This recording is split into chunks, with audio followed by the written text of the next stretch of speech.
Hello friends, আমি Mithun Mahato, success Hunter channel তোমাদের স্বাগত জানাই।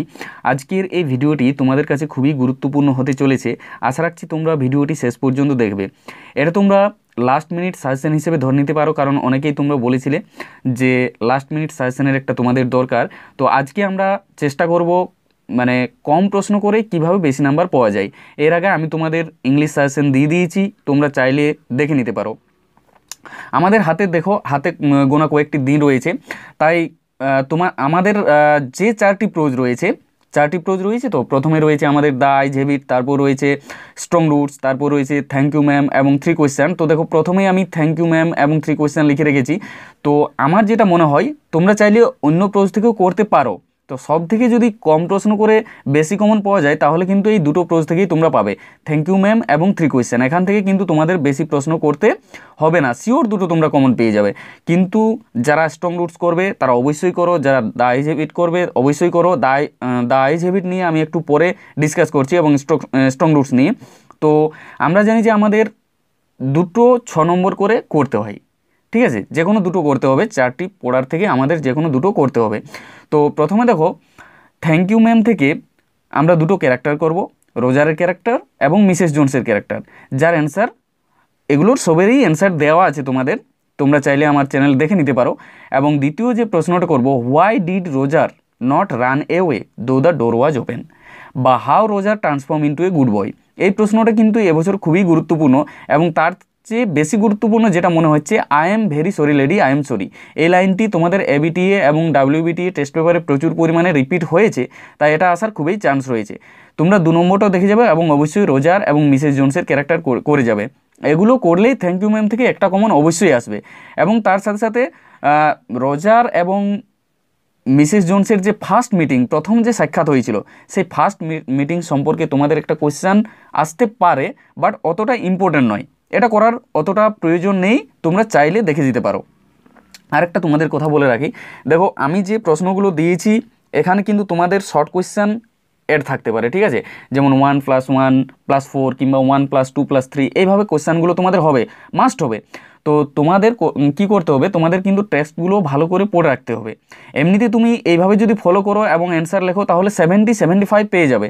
কিন্তু 90 কিংবা 90-র আপে যদি তুমি যেতে চাও, তাহলে কিন্তু তোমার মানে প্রোজ এবং পোয়েম যাই বলো কিংবা ড্রামা বলো, একটা ক্লিয়ার আইডিয়া সেখানে তোমাকে থাকতেই হবে। কারণ শর্ট প্রশ্নগুলো যে সমস্ত থাকে, তোমাদের অ্যাড থাকে, সেগুলো যদি ঠিকঠাকভাবে না করো, তাহলে কিন্তু সেখানে 90 পাওয়া সম্ভব হবে না। এমনিতে তুমি 70-75 ইজিলি পেয়ে যাবে এই প্রশ্নগুলো করলেই, তাতে কোনো সন্দেহ নেই। এবার দেখো, আসছি আমরা 3 কোয়েশ্চেন।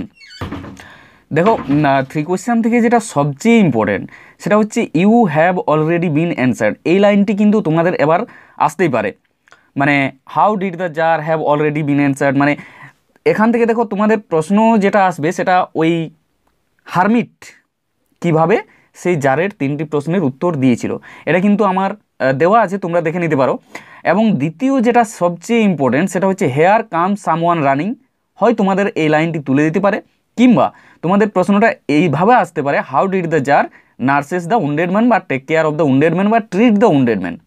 এবং এটা করলেই তোমাদের আরেকটা প্রশ্নের তোমরা উত্তর করতে পারবে, সেটা হচ্ছে ওই জায়গাটা থেকেই তোমাদের আসবে যে how did the bearded man become an enemy of the czar. ঠিক আছে? কিভাবে সেই মানে যে বিয়ার্ডেড ম্যান বা দাড়িওয়ালা লোকটা ছিল, সেটা জারের শত্রুতে কিভাবে সে পরিণত হয়েছিল, এবং কিভাবে তাদের মধ্যে আবার মিত্রতা হয়েছিল বা বন্ধুত্ব গড়ে উঠেছিল, সেটা এই যে তোমাদের এই যে যার কিভাবে তাকে নার্স করেছিল, সেখান থেকে অ্যান্সারটা তোমরা পেয়ে যাবে।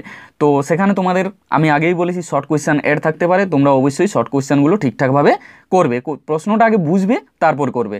এবং আরেকটা কথা বলি, হাতের লেখা কিন্তু তোমরা একদম পরিষ্কার করবে, ঠিক আছে? হাতের লেখা পরিষ্কার করবে, যাতে যিনি তোমার খাতাটা দেখছেন তাকে কষ্ট করে না তোমার লেখাটা বুঝতে হয়, না হলে কিন্তু তোমার নাম্বার সেখানে কমে যেতে পারে। আমি মানছি হাতের লেখা সবারই পরিষ্কার হয় না বা ভালো হয় না, কিন্তু যতটা সম্ভব তোমরা পরিষ্কার করে লেখার চেষ্টা করবে, যাতে তিনি তাড়াতাড়ি তোমার লেখাটা বুঝতে পারেন। কারণ কি, তোমার খাতাটা দেখতে তারা কিন্তু বেশি সময় নেয় না, খুব কম সময়ের মধ্যেই খাতাটা দেখা হয়। তাই তোমরা যতটা সম্ভব তিনি যদি তাড়াতাড়ি যেটা মানে যেভাবে বুঝতে পারেন সেভাবেই লেখার চেষ্টা করবে। আর কি বলো তো, 3 কোয়েশ্চেন থেকে আরেকটা প্রশ্ন তোমরা করে যাবে, লেস ইম্পর্টেন্ট, কম ইম্পর্টেন্ট, কিন্তু দেখে যাবে। তবে এই 3টি প্রশ্ন করলেই তোমরা একটা অবশ্যই কমন পাবে। What are the 3 question of the czar, what were the answers of the learned man, মানে লার্নম্যানরা কীভাবে উত্তরটা দিয়েছিল। ঠিক আছে, তার 3টি প্রশ্নের উত্তর কিভাবে দিয়েছিল সেটা তোমরা একটু দেখে যেতে পারো, এটা তোমাদের আসতে পারে। তাছাড়া এই দুটো প্রশ্ন তোমরা খুব ভালোভাবে করে যাও। এরপর আসছি আমরা স্ট্রং রুটসে, কারণ স্ট্রং রুটস যারা করেছো বা ইতিমধ্যেই করে ফেলেছো কিংবা করার কথা ভাবছো, যে প্রশ্নগুলো সব থেকে ইম্পর্টেন্ট আছে দেখো আমি বলছি। প্রথমেই আমাদের relevance of prayer, relevance of প্রেয়ারটা এবছর আসার খুব চান্স রয়েছে। তার সাথে সাথে তোমরা দেখে যাবে কালামসের চাইল্ডহুড এবং তার লোকালিটি, কালামস লোকালিটি, তার লোকালিটিটা কেমন ছিল কিংবা তার শৈশবকালটা কেমন ছিল, এই দুটো প্রশ্ন। এবং লোকালিটিটা যদি তোমরা ভালোভাবে করো তাহলেই সেখানে আমাদের যে সাম্প্রদায়িক সাম্প্রদায়িক যে সম্প্রীতিটা উঠে আসছে, সেখানে যে কমিউনাল হারমোনি সেটা কিন্তু তোমরা লিখতে পারবে। যেমন সেখানে যে লাইনটি ছিল আমাদের, our locality was predominantly Muslim but there were quite a lot of Hindu families too, মানে আমাদের যে লোকালিটি ছিল সেখানে মুসলিম মানে বেশি ছিল, মুসলিম পরিবার বেশি ছিল, কিন্তু সেখানে হিন্দু পরিবারও ছিল, কম ছিল, কিন্তু তারা বন্ধুত্বপূর্ণভাবে এমিকেবলি সেখানে তারা বসবাস করতো। এই যে তাদের যে স্পিরিচুয়াল ম্যাটারে ডিসকাস, যেমন কালামের বাবা এবং ওই high priest of Rameswaram temple Pakshi Lakshmana Sastry, সেখানে তোমরা ওই একটা লাইন কমিউনাল হারমোনিতে অ্যাড করতে অবশ্যই পারো। এরপর 3 নম্বরে যেটা আসছে, যে এই লাইনটি তুলে আসতে পারে তোমাদের, adversity always presents opportunities for introspection. এর অ্যান্সার দেওয়া আছে, প্রত্যেকটারই অ্যান্সার দেওয়া আছে, তোমরা দেখে নিতে পারো চ্যানেলে। এবং লাস্ট যেটা তোমরা করবে, কালামস ফাদার ডেলি রুটিন। এখানে দেখো স্ট্রং রুট থেকে আমি বলছি একটু বেশি প্রশ্ন করতে হবে, কারণ দিতেই হচ্ছে। এই প্রশ্নগুলো না দিলে, রিলিভেন্স অফ প্রেয়ারটা তোমরা কমন পাচ্ছই, কিন্তু যদি ইনকেস চলে আসে তখন তোমরা অসুবিধায় পড়তে পারো, তাই আমি এই প্রশ্নগুলো বলে দিচ্ছি তোমাদের। তার সাথে সাথে আরেকটা প্রশ্ন এখানে উঠে আসছে, যেমন এমুলেশন অফ হিজ ফাদার, মানে কিভাবে তার কালাম তার বাবাকে এমুলেট করেছিল, ইমিটেট করেছিল, অনুকরণ করেছিল in the world of science and technology, যে জায়গাটা একদম লাস্ট যেটা তোমাদের রয়েছে দেখবে, সেটা তোমরা দেখে যেতে পারো। তো সব থেকে যেটা ইম্পর্টেন্ট এবছর রয়েছে সেটা লোকালিটি, ঠিক আছে, কমিউনাল হারমোনি যেটা আসছে আমাদের, আর চাইল্ডহুড আর রিলিভেন্স অফ প্রেয়ার, এবং তার সাথে সাথে কালামস ফাদার ডেলি রুটিন। দেখো আজ পর্যন্ত আমরা দেখে আসছি যে বিগত যদি আমরা 4 বছর কিংবা 5 বছর 4 বছরের প্রশ্ন দেখি, তাহলে কিন্তু মানে 2015 থেকে যদি আমরা 2018 পর্যন্ত দেখি, কোশ্চেন কিন্তু রিপিট একদমই হয়নি। তাই আমাদেরকে বুঝতে হবে যে ওই প্রশ্নগুলো আমাদের ছেড়ে দিলেই ভালো হবে, কারণ এখনও পর্যন্ত আমরা দেখেছি একটা প্রশ্নও রিপিট হয়নি। যদিও রিপিট হয়েছে সেটা আমাদের দ্য প্রপোজাল হয়েছে, প্রপোজালে রিপিট হয়েছে, কিন্তু বাকি ক্ষেত্রে আমাদের যে সমস্ত প্রোজগুলো রয়েছে সেটা ক্যারেক্টারের ক্ষেত্রে রিপিট হয়েছে, এখানে কিন্তু কোনো রিপিট হয়নি। তাই আগের বছরের যে সমস্ত প্রশ্নগুলো আছে সেগুলো আমাদের মাথায় না রাখাই ভালো। তোমরা দেখে যাবে, অবশ্যই দেখে যাবে, আমি বলছি না যে তোমরা মানে করো না, কিন্তু রিপিট হওয়ার চান্স খুবই কম। ফ্রেশলি যেগুলো মানে আমাদের করতেই হবে সেই প্রশ্নগুলো আমরা আগে করব। অনেকেই বলছিল যে দ্য আইজ হ্যাবিট থেকে then I made a mistake থেকে যে লাইনটি আছে সেটা ইম্পর্ট্যান্ট আছে, অবশ্যই ইম্পর্ট্যান্ট আছে। যদি রিপিট করে তাহলে সেটাই রিপিট করবে, কিন্তু রিপিট করার চান্স খুবই কম, ঠিক আছে। এরপর আসছি আমরা দ্য আইজ হ্যাবিটে। দেখো দ্য আইজ হ্যাবিট থেকে যেটা সব থেকে বেশি ইম্পর্টেন্ট রয়েছে সেটা হচ্ছে October is the best time. ওখানে যে 2-3টি লাইন আছে সেই 2-3টি লাইন তোমরা ভালো করে দেখে যাবে, কারণ সেখান থেকেই তোমাদের যে কোনো একটা লাইন তুলে দেবে এবং অ্যান্সার একই হবে। তো এখানে October is the best time, এটা অ্যান্সারও দেওয়া আছে, তোমরা খুব ভালোভাবে করবে, এটাই সব থেকে বেশি ইম্পর্টেন্ট। আর তার সাথে যে দুটো ইম্পর্টেন্ট রয়েছে, the man who had entered the compartment broke into my reverie, এবং তার সাথে সাথে she had beautiful eyes but they were of no use to her. সব থেকে বেশি ইম্পর্টেন্ট রয়েছে দ্য আইজ হ্যাবিটে এই 3টেই, কিন্তু দ্য আইজ হ্যাবিট থেকে অনেকগুলো প্রশ্ন উঠে আসছে, অনেকগুলো লাইন উঠে আসছে। যেমন এক জায়গাতে আছে you have an interesting face, তারপরেও সেখানেই দেখবে রয়েছে it is a remark of safe, it is a safe remark. তারপরে তোমাদের দেখবে আরেকটা লাইন আছে ওখানে, you are a very gallant young man, কিংবা I am tired of people telling me that I have a pretty face, ঠিক আছে। তো এই যে লাইনগুলো রয়েছে সেই লাইনগুলোর অ্যান্সার কী হবে? অ্যান্সার একটাই হবে, কিন্তু মানে ওই লাইনগুলোর যে কোনো একটা লাইন তুলে দিতে পারে। আরেকটা লাইন ইম্পর্টেন্ট আছে তোমাদের, যে her voice head the sparkle of a mountain stream. তো ওই জন্যই বলছি দ্য আইজিবিটি প্রচুর পরিমাণে প্রশ্ন উঠে আসছে, তাই তোমরা যদি থ্যাংক ইউ ম্যাম এবং 3 কোয়েশ্চেন টার্গেট করো বা স্ট্রং রুটস টার্গেট করো তাহলে কিন্তু অনেক মানে কম প্রশ্ন তোমাদের করতে হবে। আর দ্য আইজিবিটি থেকে সব থেকে বেশি ইম্পর্টেন্ট রয়েছে October is the best time, the man who had entered the compartment broke into my reverie এবং she had beautiful eyes but they were of no use to her, এই 3টে line. এরপরে আসছি আমরা দ্য প্রপোজাল।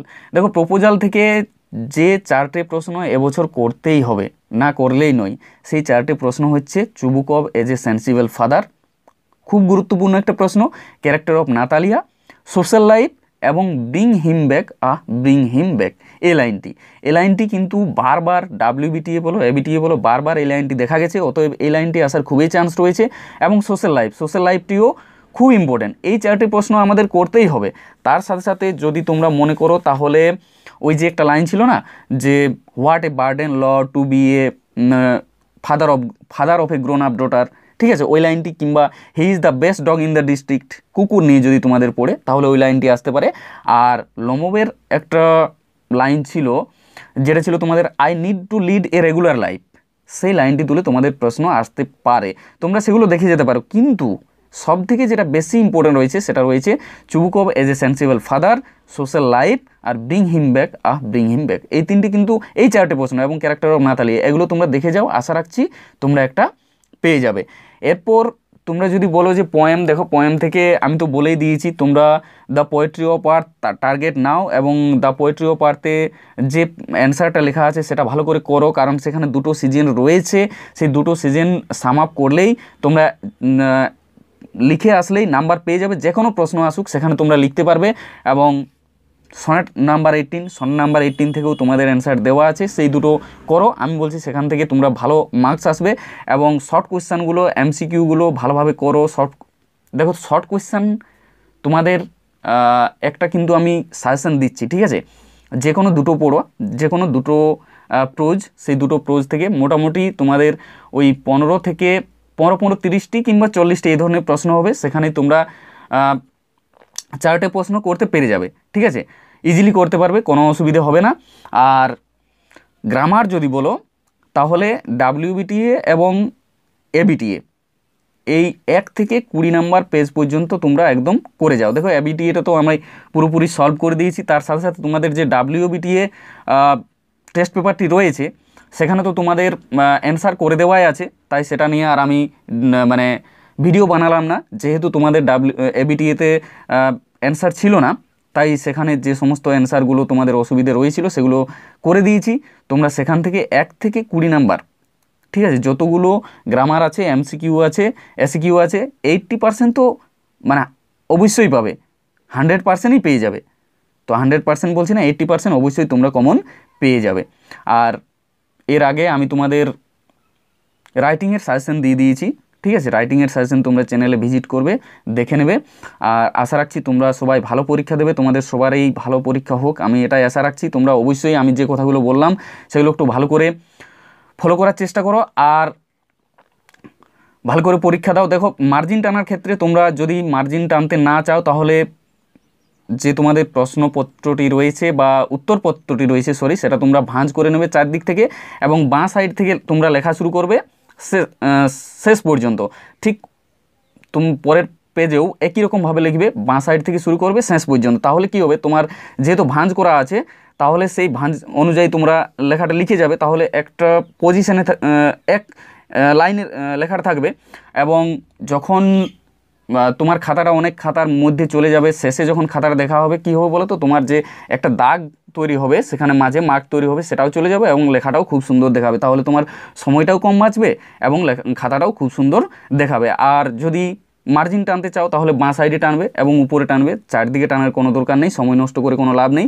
স্যারকে শুধু number দেওয়ার জন্য তোমরা বাঁ সাইডে একটু মার্জিনটা টেনে রাখবে, ঠিক আছে, তাহলেই মোটামুটি তোমাদের সুন্দর দেখাবে খাতাটা। আর হাতের লেখাটা অবশ্যই পরিষ্কার রাখবে, ঠিক আছে। ভালোভাবে পরীক্ষা দাও।